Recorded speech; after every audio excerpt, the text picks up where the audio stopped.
All right, it's time for our Week 12 preview segment. Our first game that we're going to be previewing is Notre Dame at Pitt. I think this game could be interesting. I'm definitely leaning heavier on Notre Dame here. I just think that the talent advantage is so significant. I like Pittsburgh and what they're doing at quarterback. They've switched up that position since an injury early in the season. I think even though their quarterback was healthy, they got hurt. I think they kept him out. I'm really impressed with what they're getting from their new quarterback. They played really solid down the stretch. They're currently 7-2. A win here would be huge for their playoff chances if they want to do anything. Even if they win their conference, they probably need to win this game to be realistically in the playoff field. My reasons for probably taking Notre Dame here, I really do feel like their offense is so much more balanced. They run the ball at will against most teams, and they throw the ball really well when they open up the run game. So I fully anticipate them with their two back system with Jadarian Price and Jeremiah Love to open up the run game, and then the passing game will probably start to take its toll on Pitt's defense, who has been spotty all season. I don't think they'll be able to stop Notre Dame. Having home field advantage is great and all, but the talent advantage is just so much more leaning in Notre Dame's favor. Notre Dame's run game has been good all season. Not many people have stopped them on the ground. Jeremiah Love is still one of the best players in college football, with Jadarian Price being one of the most unsung running backs right behind him. That lightning and thunder is just it's such a good combination for them. I feel like Pitt in their passing game, if they really want to win this game, is going to be the biggest factor for them. Averaging over 300 pass yards per game, I think that's their biggest strength. Their passing offense is great. If Desmond Reed, the running back who actually is currently not their leading rusher, but one of their leading receivers, if he's healthy, I think that gives them a massive advantage. Schematically, they can do so much with him. He's kind of a Darren Sproles kind of player. For those of you that remember Darren Sproles, he's smaller, he's quick, he's elusive, he's got great top end speed.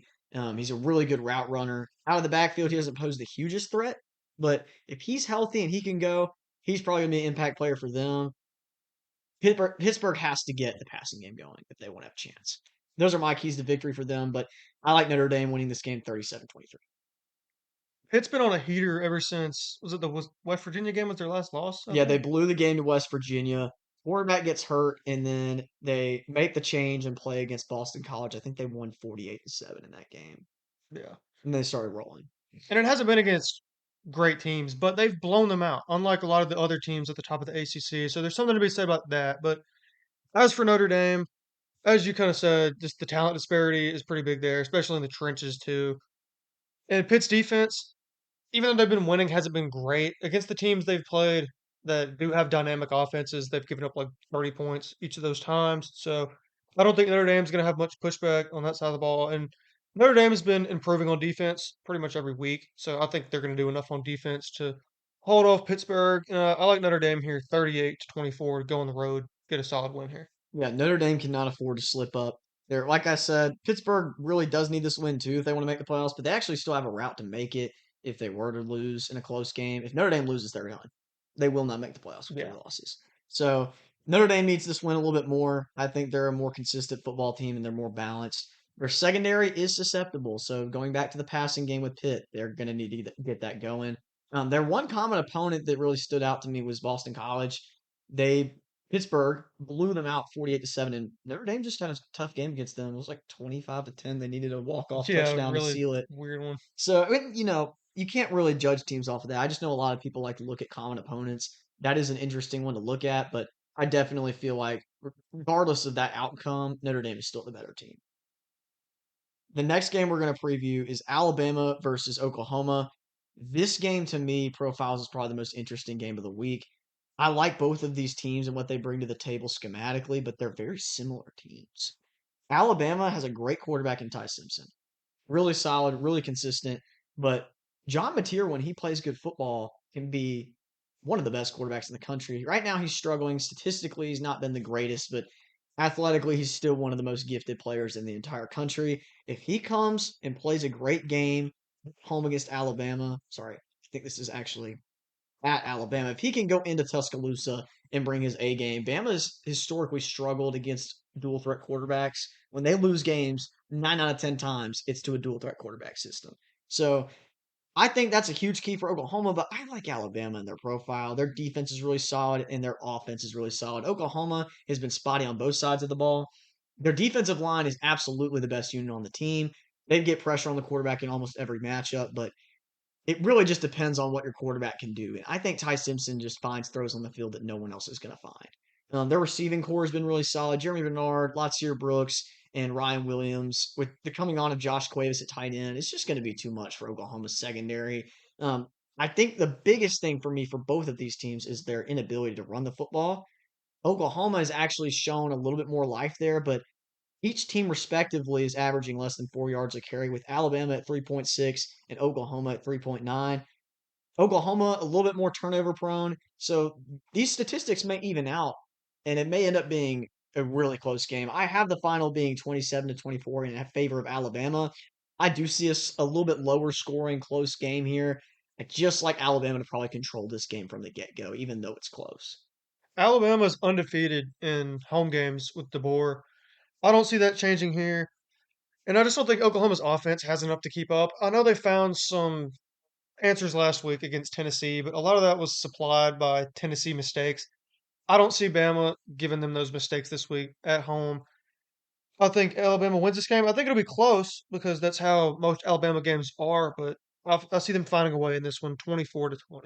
Yeah, I think we have a pretty similar feel for this game. I do like John Mateer when he's healthy. He may not be fully healthy for this game, and that plays a huge factor on this for me. Oklahoma's defense is going to have to come to play. If they can get pressure on Ty Simpson, they could make this game really ugly. It could be really low scoring because I think Alabama's going to probably have a good game plan for Oklahoma. I like what I've been seeing from Isaiah Centegno at wide receiver, but he's about the only real consistency they've got at that position. Deion Burks has been a non-factor late in the season, so I don't know what we're going to see from them. If they can find points, they may even win this game outright, but I like Alabama too. Next, we've got Iowa at USC. I have the final of this game being 23-13, but to me, this feels a lot like the Michigan game for USC this year. Michigan comes into USC and gets beat like 31-13. USC had a great offensive performance against a really solid defense who'd been playing well down the stretch, and they dominated that game. USC typically doesn't do that, but they've played really well at home. Quarterback play has been a huge advantage for them. They clearly have one of the best offenses in the country when playing at home, averaging almost 50 points a game.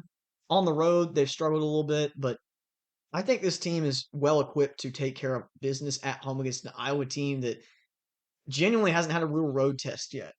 They played a lot of their games in Kinnick Stadium and played them really close, but still haven't really gotten that signature win this year. They lost at Iowa State early this season in a really sluggish game that we've talked about. I just don't think they will be able to chase USC with points in this game. I don't really see a scenario for Iowa to win unless Jaden Mayava gets hurt. The quarterback advantage is just way too big. I don't like Iowa in this game. Coming off an emotional loss to Oregon, huge opportunity they had, coming up short by 2 points, and now going on the road. As you said, no big road test for Iowa this year, so this is unfamiliar territory for them. USC needs this win to stay in playoff contention and to get them to 8-2, right? Yeah. Yeah, and I don't see them slipping up here. Their offense has been too consistent, even against the Iowa defense. It's pretty good. I still like them to win 24-17. Yeah, and you got to remember characters of teams. USC, they're not a clutch football team. They've looked decent this season. They look like a little bit different than what I'm used to seeing from USC, but this is a Lincoln Riley coach football team. It is November. Anything could happen here.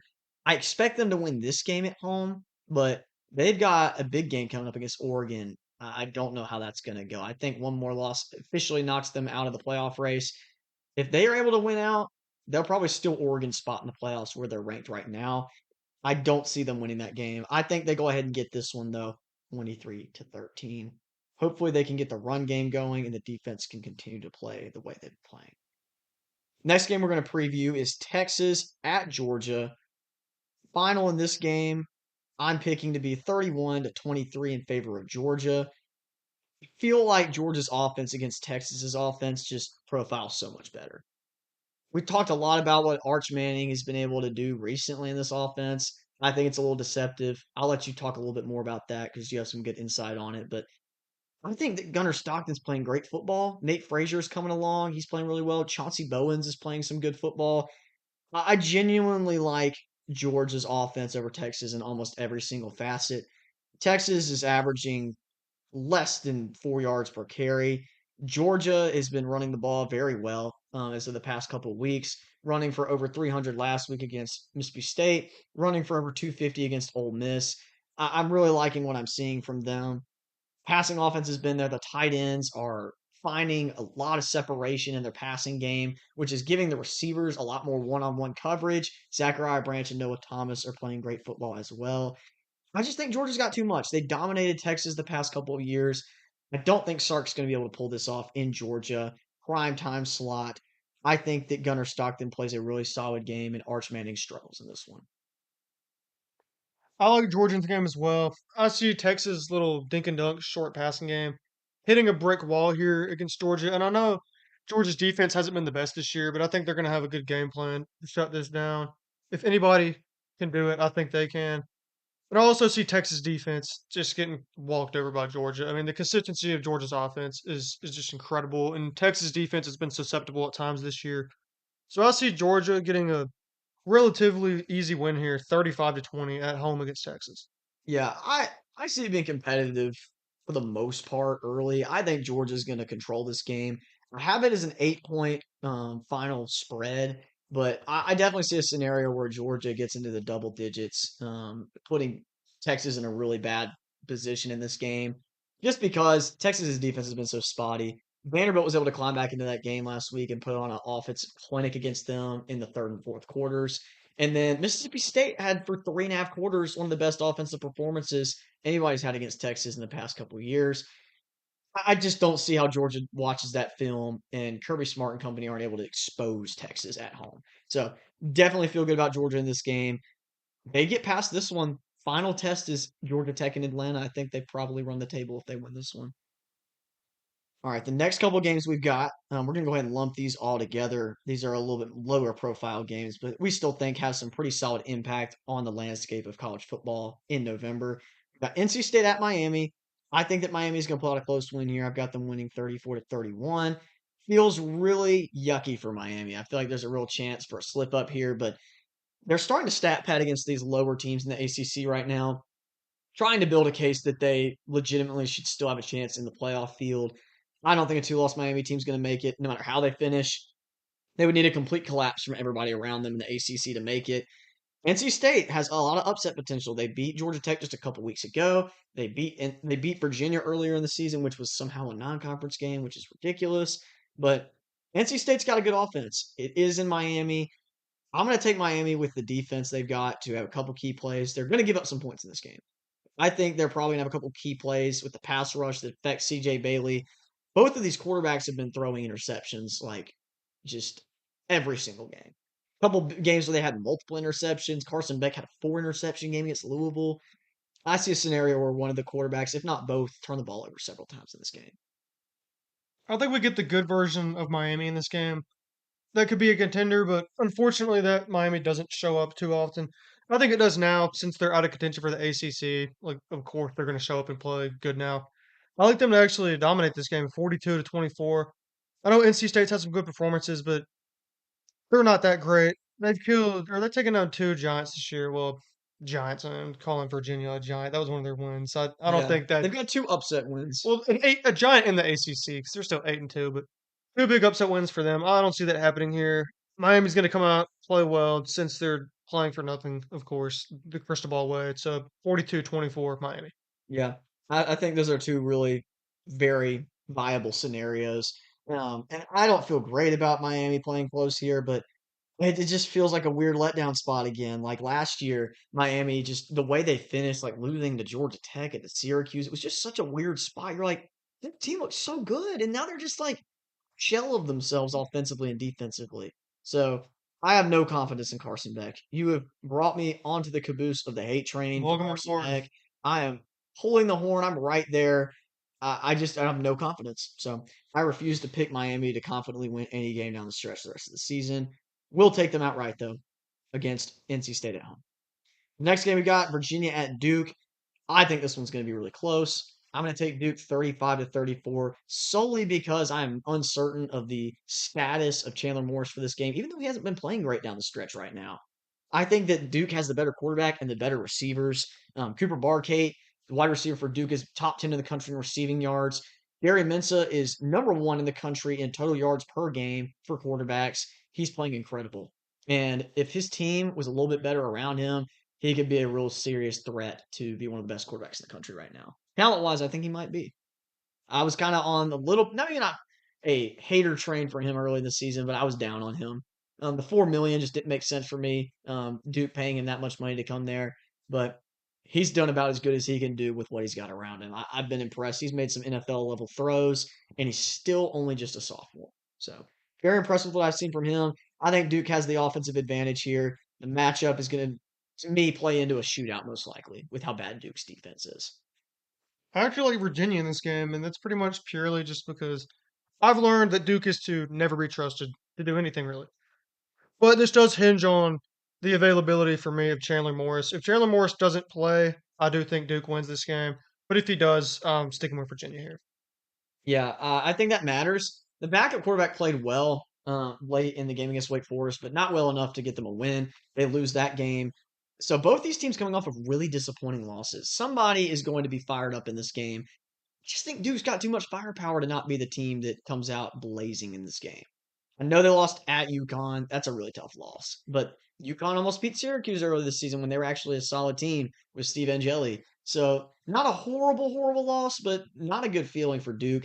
Wake Forest beating Virginia, only needing 16 points, feels gross. I don't like that. I'm not confident in Virginia right now. They don't look near the team that they looked like early in the season. And I think that Duke probably escapes with a close win here. Regardless, wouldn't surprise me what kind of carnage happens in the ACC moving forward. The next game we're going to cover real quick is South Florida at Navy. The only reason I think we're really covering this game is because of the slate and what it brings to the table this week is not really big. And this technically has title implications for the Navy is AAC. still first in the ACC somehow. Yeah, Uh, they're number one in the AAC in the standings, but I think that changes after this week. It is at Navy, but South Florida is clearly the more talented football team. They have Byron Brown. That really is all I need to say. He's averaging like over 80 rush yards a game and over 200 passing yards. He's playing out of his mind. He's carrying this South Florida football team right now, and I'm more than impressed with how he's been playing. I think that they're averaging over 6 yards per carry as a team going against another team that averages the most yards per carry in college football with 6.5, and that's Navy because they're a triple option football team. USF has one of the better run defenses in the AAC. I think they're able to shut down Navy, kind of a similar fashion to how North Texas played them, be dominant on the ground in the way that Navy wants to win the football game. And I think they close out a blowout victory here. I like South Florida as well. They're just way too much for Navy. I know Navy got to like 7-0, but it was really with a bunch of very easy wins in there. USF just way too much talent. Navy's defense has been really trash in these last few games. I like South Florida to go on the road and win 45-21. Landon, I think your dog's having a fun time over there on the couch. That's what that noise is for those of you who are hearing all the distorted noise in the Yeah, background. my dog was sitting on top of the couch and then just slipped off the couch somehow and fell down. She's fine, but now she's just like rooting in the couch. I don't know Surprised that what's dog's going on. okay. 11-year-old dog falling off of a couch with Yeah. her feet No, up. That's what that thud was. Anyway, trying to sorry for the distracting get her under noise. control. So the last game we're going to cover real quick before we get to the only game that we're going to be going to this week is Cincinnati versus Arizona. This has Big 12 title implications, believe it or not. If Cincinnati drops this game, they're probably out of the race. Arizona, I think, has three conference losses right now, so I don't think they have a realistic shot. But they're 6-3, so this game does matter to them. They could probably make a good bowl game if they win out from here on out. They've still got to play Cincy and Arizona State, so I don't see that happening. But they're in a good spot. A lot better than a lot of people thought they would be this season. Noah Fafita quietly having over 2,000 passing yards and 21 touchdowns to 4 interceptions. Brennan Sorsby's right there with an incredible stat line, not off the top of my head that I've got, but he's over 2,000, over 20 total touchdowns. He's ran for over 400 yards. He's been really solid. It's a quarterback battle. I think that Arizona probably has the more experienced quarterback. I like Noah Fafita, but the more talent on Cincinnati's side offensively is what kind of makes me want to lean that way. I really like Brendan Sorsby. Evan Pryor's been great. Tally Walker at running back's been really solid. They've got a really good backfield, one of the best in the Big 12. I think they're going to be able to run it a lot better than Arizona is in this football game. I'm going to take Cincinnati 41-31 in a shootout. I think it's going to be one of the better games of the week offensively. I like both these quarterbacks a lot. So, really impressed with what I'm seeing from both of them. Should be a fun game. One last stat that I noticed while looking into this game was that Brendan Sorsby has only been sacked 2 times all season. This offensive line for Cincinnati should absolutely be considered as one of the best in the country. They're protecting a really good quarterback right now who's playing out of his mind. And Arizona has allowed 17 sacks on Noah Fafita. He's a slightly less mobile quarterback, so he's less likely to escape pressure like Sorsby is, which is probably why those stats are shifted the way that they are.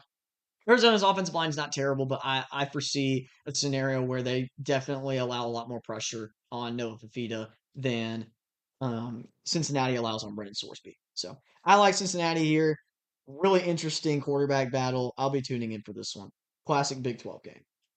Cincinnati's got to have this game to stay on top of the race here in the Big 12. I think they get it. I know Arizona's 6-3, but I don't really think that they're as good as their record. I don't think that's going to really matter on the scoreboard in the end, though. I think this is a game where Cincinnati gets up by double digits early and is able to hold on. That's been the theme in a lot of their games. The main one that comes to mind was the Iowa State game. They went up like 31-7, I think, and only ended up winning by 8. I see that kind of happening here. Maybe they get up like 28-7 or something like that. But I have them eventually winning this one 31-24.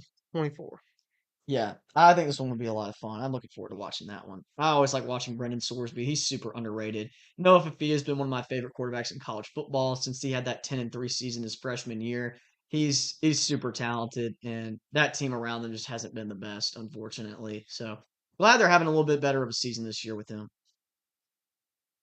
All right, we're gonna preview real quick the game that we're gonna be attending. I'm gonna be attending this game by myself this week. Landon is going to a basketball game in Starkville, so I'm going to be going to this game. Ole Miss takes on Florida in a must-win in Oxford to most likely lock up a playoff spot at home, being a host. So I like Ole Miss to win this game. Unfortunately for Florida, their season has only gotten worse. Lots of opt outs, if you want to call it that. Lots of players getting ready for the transfer portal after the coach was fired, Billy Napier, just a couple weeks ago. Several injuries to wide receivers. It's just not really been the best season for Florida, and it's just kept getting worse. I still like this to be a really strange game. I think it'll be slightly close. I bet Ole Miss pulls away, ends up being the more dominant team. If Trinidad Chambliss stays healthy, this team will have a chance in every single football game they play. I will say, if he does get hurt and Austin Simmons plays in a game this year, just go ahead and chalk it up. Ole Miss is a completely different football team with him at quarterback. I'm really worried for Ole Miss. If they end up seeing Trinidad Chambliss get injured, we're looking at a completely different scenario for Ole Miss. So I really hope he's able to stay healthy. He's been really, really awesome for Ole Miss. I think he's a sleeper for the Heisman, or at least to make it to New York. Him and Diego Pavia are being massively slept on. They are the most valuable players to their football team in college football to me right now, maybe other than Jeremiah Smith. They've been so solid. Statistically, they may not be putting on Heisman caliber seasons of old like we've seen with guys like Johnny Manziel or Ashton Genty last year. Even though he didn't win it, he would have won by a million votes this year. They've been great. I like Florida with what they have in the run game, but other than that, I don't think this passing game is really solid. DJ Lagway got benched this past week against Kentucky. They lost 38-7 in Kroger Field. I think the depth is just a huge issue for them. They're not going to be able to compete with the kind of depth issue that they have right now. But it's an SEC game at night. Ole Miss gets an advantage at home here. I like Ole Miss to roll to a 10-point victory, 27-17. Florida was already a mid team, and somehow they've become a shell of that mid team. I mean, getting beat 37 or 38-7 to Kentucky is just absolutely inexcusable. I don't think this team has a chance against Ole Miss. This feels like a team that's kind of folding at a very bad time. I think they're 3-6 now, right? Yeah, they're 3-6. So they need this. They need to win out against Florida State and Ole Miss if they want to have a chance to make a bowl game. Yeah, that's just not going to happen. I think Ole Miss takes care of business here against an extremely depleted Florida team, 41-14 actually. Yeah, I was very tempted to pick Florida to get beaten in massive blowout here, but as an Ole Miss fan, I know one thing. and that is letdowns. Massive letdowns. Last year, Florida was like 4-5 when we played them. Everybody thought they were dead in the water. It was in the swamp. It was an 11 a.m. kick, yes, but we got beat. And it was Well, that was pretty a team that obvious was that, trending up, though. This team is trending very down. yeah, but I mean, up until they beat LSU, they had been trending down. So you never know when it's going to start. We could be the start. They could beat us and beat Florida. I just think getting beat by Kentucky like that just ends everything. I said Florida. I meant Florida State. You're right. Losing 38-7 against Cutter Boley in Kentucky at Kentucky is just awful. It is inexcusable. And I think that this team has lost the last bit of fight that they had left, but I'm just not willing to be as confident as most people about Ole Miss right now. I love our team. I'm excited for what we've got ahead of us possibly in the postseason, but until we win this game, there are no locks with Ole Does it just Miss. seem too good to be It true, too does. perfect to be true? I It understand does. that. I did not foresee us being at this point in the season where we were really talking about Ole Miss being a lock. I figured that every game was going to have a chance for us to drop something. I still think that. I still think the Egg Bowl, Ole Miss has a really real chance of losing that game. It's the Egg Bowl. State's still a good football team. We absolutely could drop that game. And if Ole Miss wins here and we lose by 2 touchdowns in the Egg Bowl, we might not make the playoffs. You just don't know what the committee's going to do. They may look at these losses a lot differently than other people would, but Ole Miss has to emphatically put this team out of their misery in this game. Final nail in the coffin, Florida needs to be eliminated from being competitive down the stretch. Maybe y'all can finally shut up their fan base about getting Kiffin because that's all they talk about. I think if Ole Miss dominates Florida at home, the Florida fan base will just quiet down for a little bit because I think we all know Lane Kiffin's not going to go to Florida. If he's leaving, he's going to go to LSU. And I don't even see that happening. So I feel pretty good about Lane Kiffin staying. But if we lose or we are able to miss the playoffs somehow, I could see him be like, you know what? This isn't sustainable. I can't win here big. I can't make the postseason here. Maybe he does leave. But he's been so good here for the past couple seasons.